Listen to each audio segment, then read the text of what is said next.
طيب ده رد سريع لان ناس كتير سالتني على اليوتيرن، ادخل في انهي حاره؟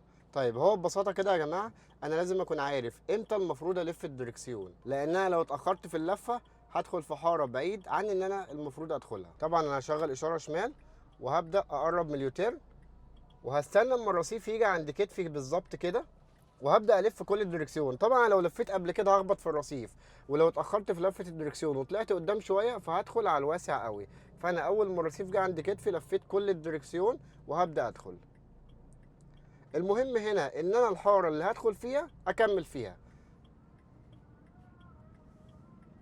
اهو انا كده دخلت تقريبا في الحاره اللي في النص، فهكمل فيها، ماليش دعوه بالحاره اللي في الشمال ولا بالحاره اللي في اليمين. اهم حاجه اعدل في الحاره اللي انا دخلت فيها ايا كانت الحاره دي. طبعا لو يوترن على طريق سريع بيجبرني الرصيف بتاع اليوترن بيجبرني ان انا ادخل في الحاره اللي جنب الرصيف على طول عشان ابعد عن العربيات اللي جايه من ورا. لكن طبعا احنا هنا يعتبر في منطقه سكنيه، فاليوترن مختلف، مش كل الملفات زي بعض. في يوترن تاني ممكن يجيبني على الحارة البعيدة على حسب عرض الرصيف وعلى حسب مساحة الشارع. هنيجي نجرب في ملف تاني زي كده. مثلا انا هستنى الرصيف جاي عند كتفي، لازم الف كل الدركسيون، حتى لو في حد جاي من هنا هدخل وانا مهدي السرعة بالشكل ده وهستناه في الحتة دي.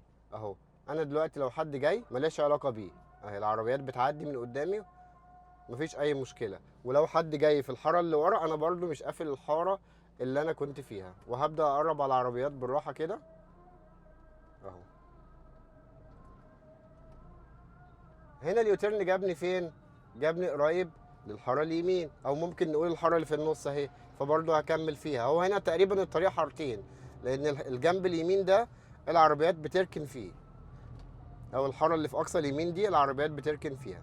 وده كان باختصار الرد على سؤال ادخل في انهي حاره في اليوتيرن.